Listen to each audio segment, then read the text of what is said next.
색소가 피부에 자리 잡은 경우는 치료도 잘 안 되고 재발도 잘 안 됩니다. 왜 그런지 설명을 드리자면, 약국에서 편히 살 수 있는 게 크림이고 처방전이 필요한 크림에는 크림이 있습니다. 둘의 차이가 뭐냐면, 질환을 착각하게 돼버리면 잘못된 방향으로 치료하게 되고, 그럼 당연히 제대로 된 치료 효과를 보기가 어렵겠죠. 이렇게 세 가지 성분이 들어간 크림을 충분한 양으로 잘 발라주시면 되는데요, 병원에서 하는 치료는 크게 두 가지 방향이 있습니다. 기미가 고민이신 분들 오늘 영상 끝까지 보시면, 아, 기미는 이런 식으로 관리하고 치료하면 되겠구나 하고 아실 수 있을 거예요. 원장님, 제 얼굴에 이런 작은 반점이나 얼룩처럼 색소가 침착된 부분들이 있는데 이게 혹시 기미인가요? 보니까 기미처럼 보이진 않고 그냥 잡티 같은데요? 아, 그래요? 기미는 치료가 쉽지 않다고 알고 있어서 이거 기미면 어떡하지 했었거든요.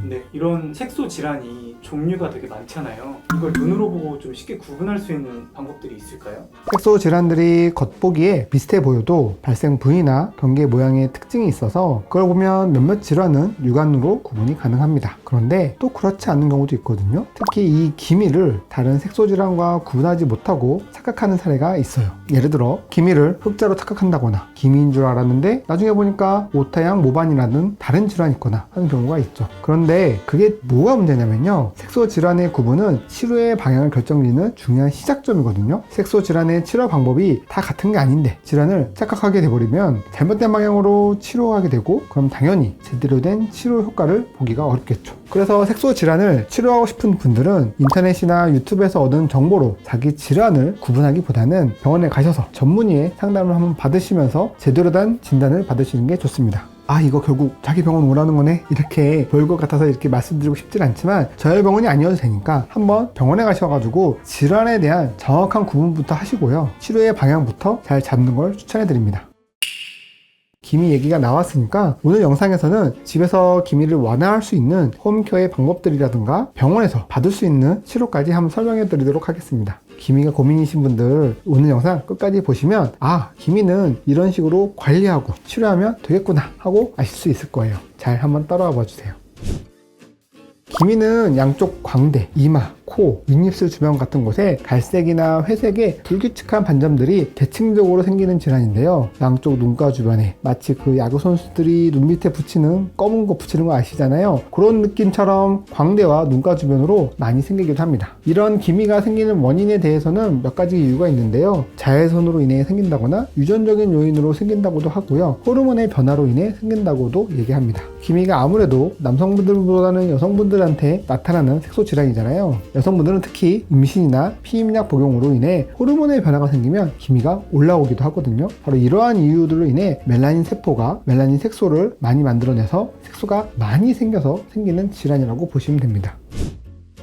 그런데 이 기미가 색소가 표피에 쌓인 경우에 치료 효과가 잘 나타나는데요, 색소가 진피층에 자리 잡은 경우는 치료도 잘 안 되고 재발도 잘 안 됩니다. 왜 그런지 설명을 드리자면, 이전 영상에서 저희가 피부가 햇볕에 검게 타는 건 우리 몸이 멜라닌 색소를 만들어내서 그런 거라고 말씀을 드렸는데요, 이 멜라닌 색소는 멜라노사이트라고 하는 이 세포에서 만들어내는 거거든요. 이 멜라닌 세포들은 피부 속 표피와 진피를 나누는 이 경계막인 기저막이라는 곳에 바로 위쪽에 있습니다.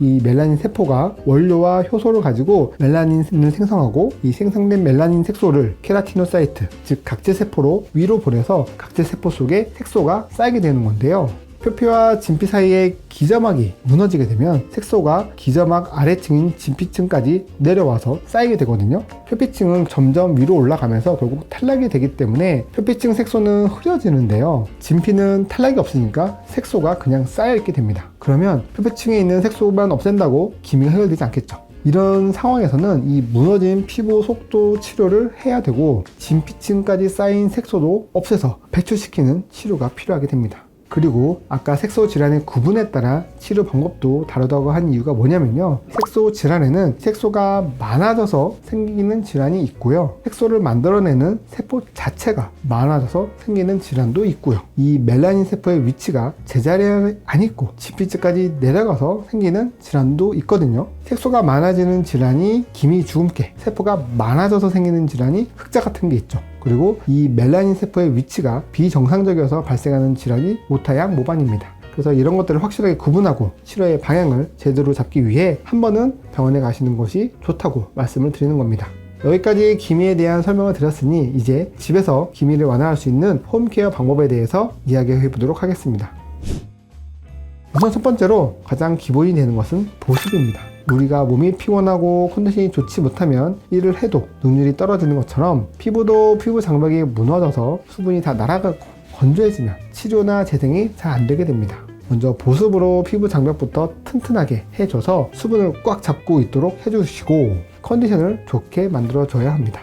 흔히 쓰시는 세코지 크림 있죠? 세라미드, 콜레스테롤, 지방산 이렇게 3가지 성분이 들어간 크림을 충분한 양으로 잘 발라주시면 되는데요. 우리 피부 장벽의 각질세포는 벽돌처럼 쌓여 있습니다. 건물을 지을 때 벽돌 사이사이 시멘트를 바르듯이 각질세포 사이사이에 세콜지, 세라미드, 지방산이 충분히 있게 되면 각질세포 사이사이가 잘 채워지게 됩니다. 그러면 수분을 잘 가둘 수 있는 피부 장벽을 만들 수 있게 되고요. 피부 보습에도 도움을 주게 됩니다. 두 번째로는 비타민 ABC가 있습니다. 지난번에 얼굴을 하얗게 만드는 방법에서도 말씀을 드렸지만 비타민 A 유도체 레티놀은 피부의 턴오버를 촉진시켜서 멜라닌 색소가 쌓인 각질을 탈락시키게 됩니다. 그리고 비타민 B, 나이아신 아미드는 색소가 멜라닌 세포에서 각질 세포로 이동하는 것을 막아주고 비타민 C는 멜라닌 세포 속에 색소가 만들어지는 데 필요한 효소를 억제합니다. 이걸 바르실 때 주의할 점은 셋 다 피부에 자극이 될 수 있다는 것입니다. 그래서 저농도부터 시작해서 내게 맞는 농도를 찾는 것이 좋습니다.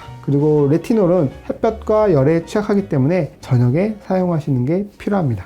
세 번째로는 기미 크림을 바르는 방법입니다. 멜라닌 세포에서 색소를 만들어내는데 필요한 효소들을 억제해주는 하이드로퀴논이라는 성분이 있는데요. 이 성분이 들어간 크림 중에 처방 없이 약국에서 편히 살 수 있는 게 도미나 크림이고 처방전이 필요한 크림에는 멜라논 크림이 있습니다. 둘의 차이가 뭐냐면 도미나 크림은 하이드로퀴논만 들어가 있는 크림인데 하이드로퀴논이 자극이 심한 성분이거든요. 그래서 이거를 좀 더 안전하게 사용하기 위해 하이드로퀴논에다 레티놀 성분 중에 트레노인이라는 성분을 더하고 거기다가 스테로이드를 더해서 만든 게 멜라논 크림입니다. 색소가 만들어지는 걸 억제하면서 자극으로 인한 염증을 가라앉히고 재생까지 돕도록 만든 것이 멜라논 크림이라고 보시면 되겠고 앞서 말씀드렸듯이 처방이 있어야 살 수 있는 제품입니다.